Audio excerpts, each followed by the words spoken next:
The year was 1996, and the quaint town of Elmwood, nestled in the rolling hills of Pennsylvania, seemed like the perfect place to live a quiet life. Known for its close-knit community and picturesque streets, Elmwood was the kind of place where everyone knew everyone else's business, or so they thought.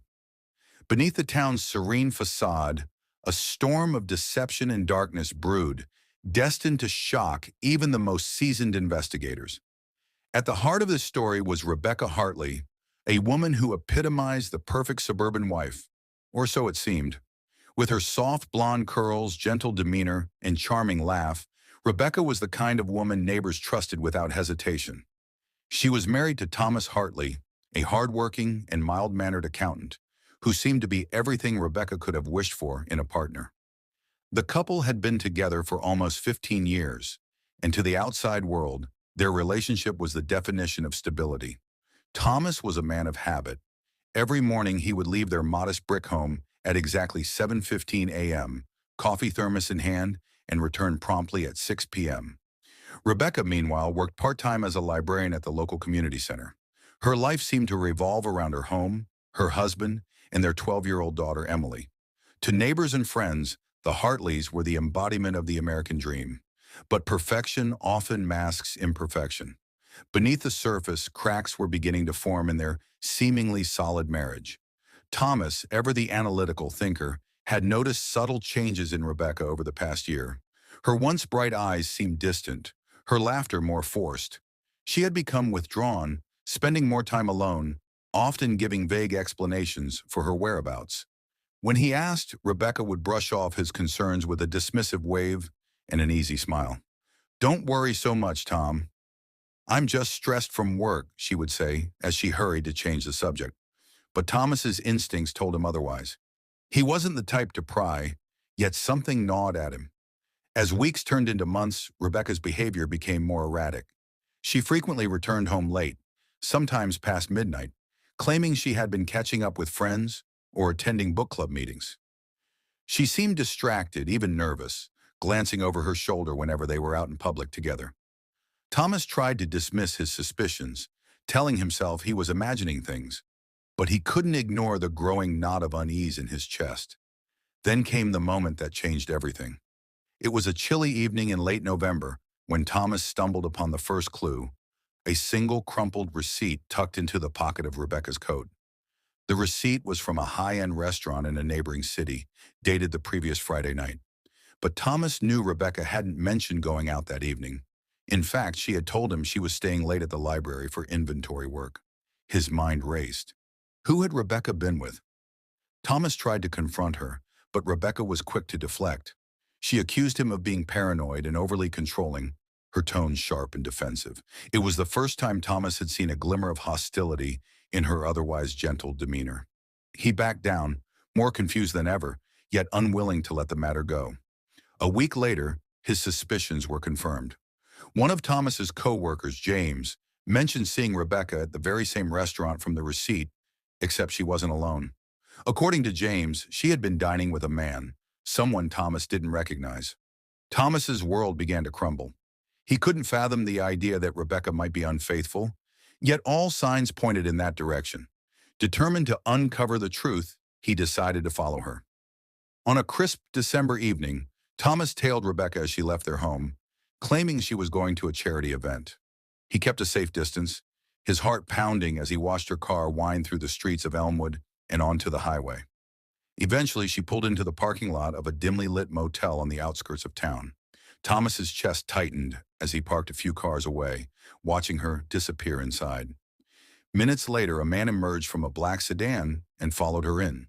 Thomas sat in his car, paralyzed by a mix of fury, heartbreak, and disbelief. Who was this man? And what was Rebecca doing with him? The answers he sought would come soon enough, but not in the way he expected. Unable to confront Rebecca directly, Thomas hired a private investigator, a grizzled veteran named Frank Dawson. Within days, Frank uncovered what Thomas had feared most. Rebecca was having an affair. The man she was meeting at the motel was Michael Travers, a local contractor with a reputation for being a smooth talker and a ladies' man. Thomas felt as if his world had shattered into a million pieces. He spent sleepless nights agonizing over what to do. Should he confront Rebecca? Should he file for divorce? But before he could make a decision, tragedy struck in a way no one could have anticipated. One cold January morning, Thomas returned home from an early run to find police cars and an ambulance parked outside his house. The front door was wide open, and neighbors stood huddled on the lawn, whispering in hushed tones. Inside, Rebecca lay sprawled on the kitchen floor, a pool of blood spreading beneath her. The serene town of Elmwood was about to be thrust into the spotlight as investigators unraveled a chilling web of lies, betrayal, and murder that no one saw coming. The shocking events that followed would haunt the community for years to come. Rebecca Hartley's death sent shockwaves through Elmwood, turning the once sleepy town into a bustling hub of police cars, journalists, and curious onlookers. For a place unaccustomed to serious crime, the sight of investigators swarming the Hartley home was unsettling, almost surreal. Behind the yellow tape, seasoned detectives combed through the house, meticulously documenting every detail. It wasn't long before it became clear that Rebecca's death wasn't the result of a random act of violence. The lead investigator, Detective Claire Montrose, had seen her share of domestic crimes. But there was something different about this case. The crime scene was oddly clean for such a brutal act. Rebecca had been stabbed multiple times, yet there was little blood spatter outside the immediate area. It suggested a deliberate and calculated attack. The positioning of her body, on her back, arms outstretched, hinted at something personal, perhaps even symbolic. Thomas Hartley was inconsolable. When the police first arrived, they found him on the front lawn, clutching his daughter Emily in his arms. His face was pale, his hands trembling as he answered the officer's initial questions. He claimed he had been out jogging when the attack occurred. According to him, Rebecca was alive and well when he left the house at 5:30 a.m. But Thomas's alibi raised more questions than it answered.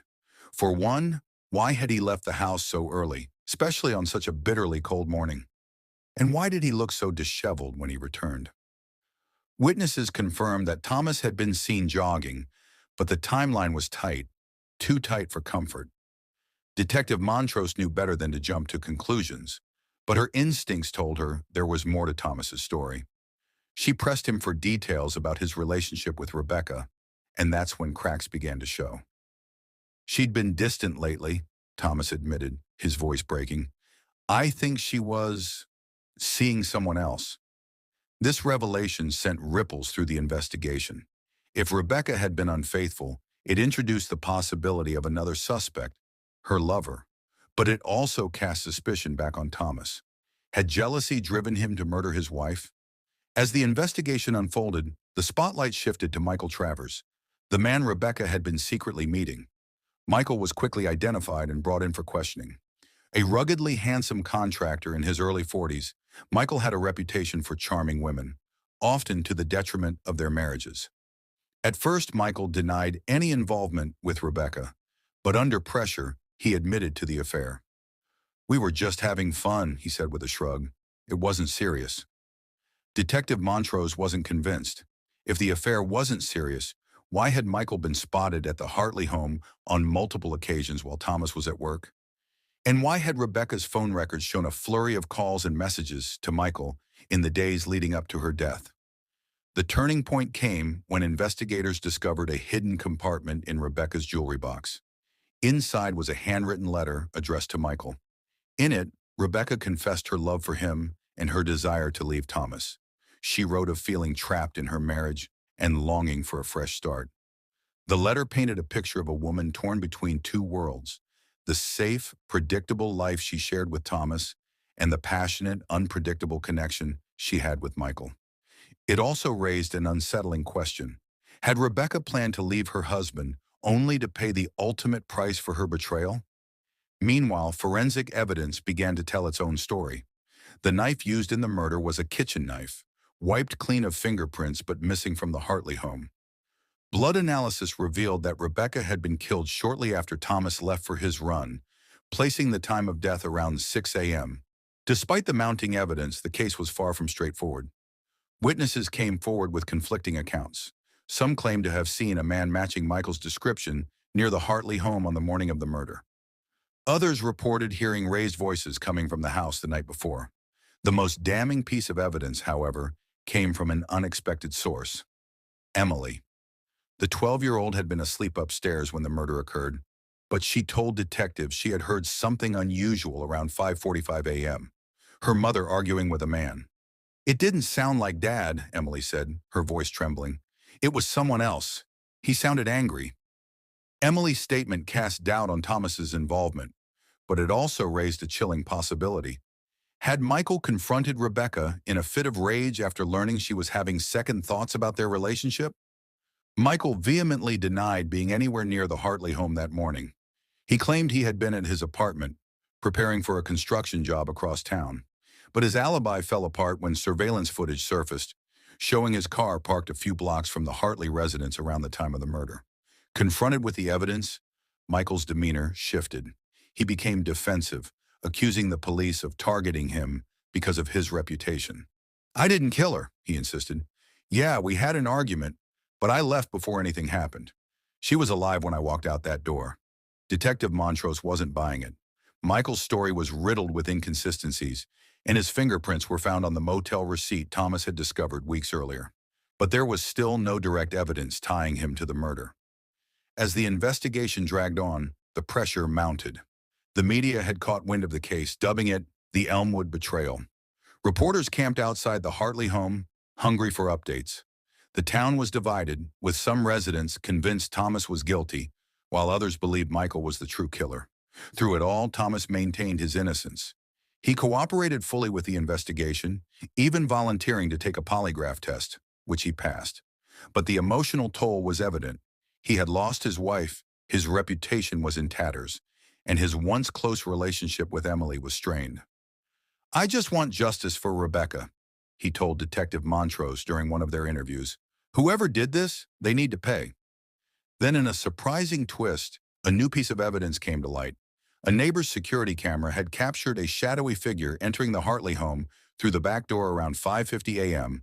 on the morning of the murder. The footage was grainy, but it was enough to suggest that the killer had premeditated the attack, using the rear entrance to avoid detection. The figure's build was consistent with Michael's, but without a clear image, it wasn't enough to secure an arrest. Frustrated but determined, Detective Montrose continued to dig deeper. Her persistence paid off when she uncovered a series of text messages between Rebecca and an unidentified number. The messages hinted at a third person involved in the affair, someone Rebecca had confided in about her plans to leave Thomas. This new lead opened a Pandora's box of possibilities. Could Rebecca have been killed by someone else entirely? Someone with their own motives?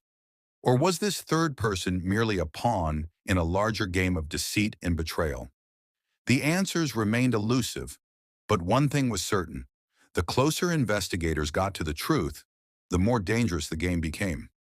As the investigation deepened, Detective Claire Montrose and her team found themselves tangled in a web of secrets more complex than they had imagined. The new lead, the series of texts exchanged between Rebecca and the unidentified number, opened up an entirely new line of inquiry. Who was this third person, and what role had they played in Rebecca's tragic demise?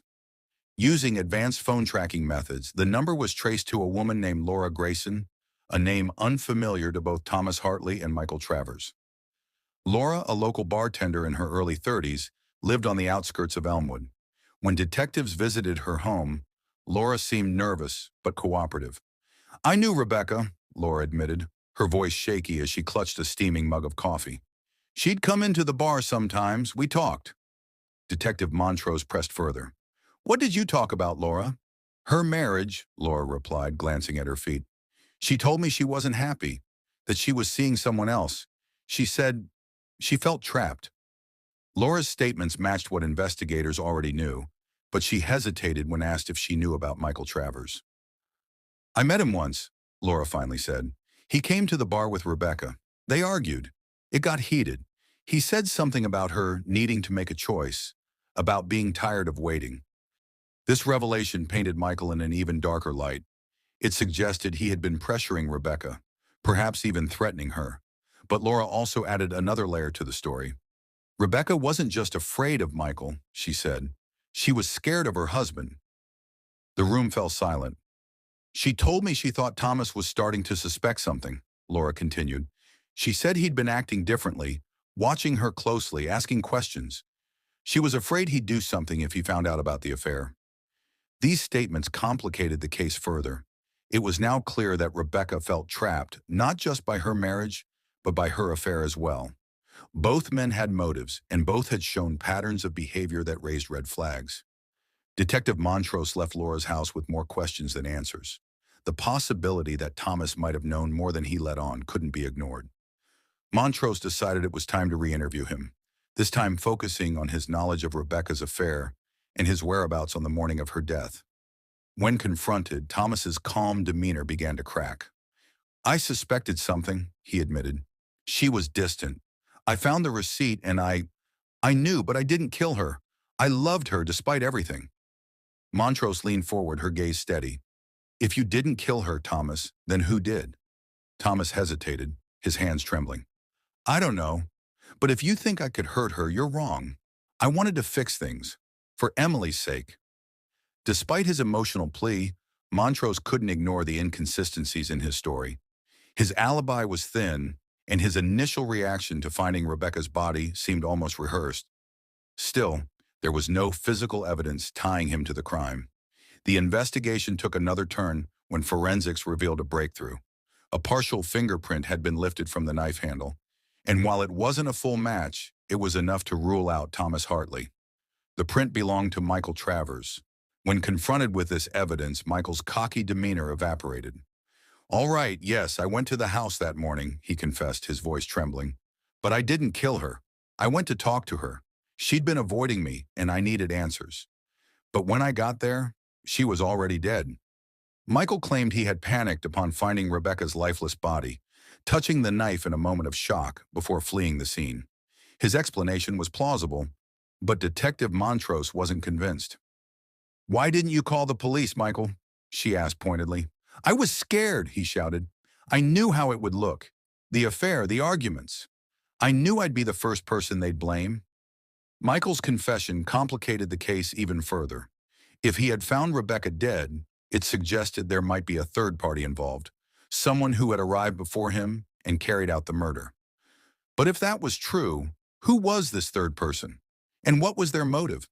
The answer came from an unexpected source: a discarded burner phone found in a dumpster behind the motel where Rebecca and Michael had met in secret.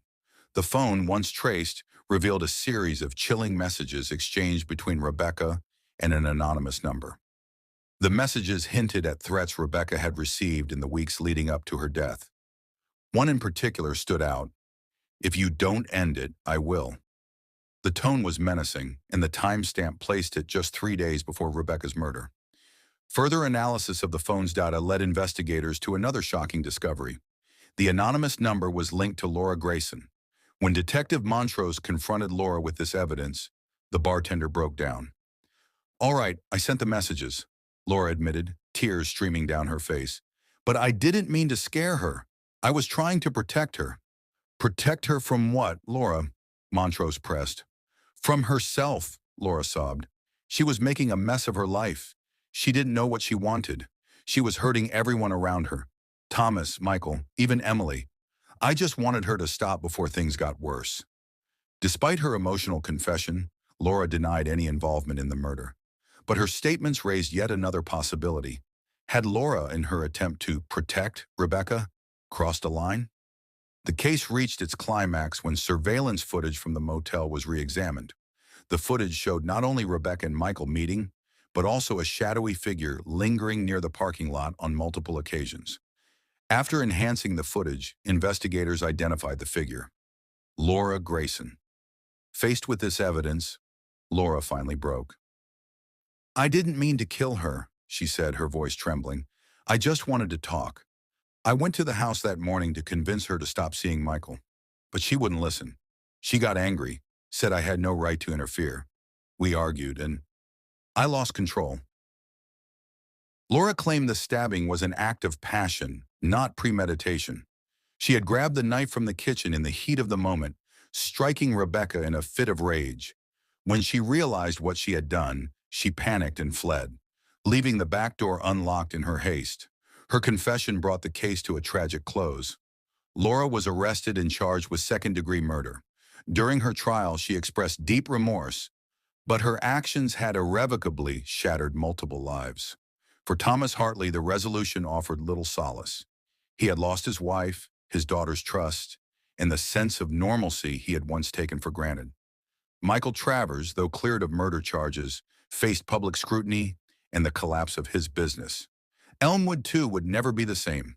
The small town that prided itself on its sense of community now bore the scars of betrayal, loss, and the dark secrets lurking behind closed doors.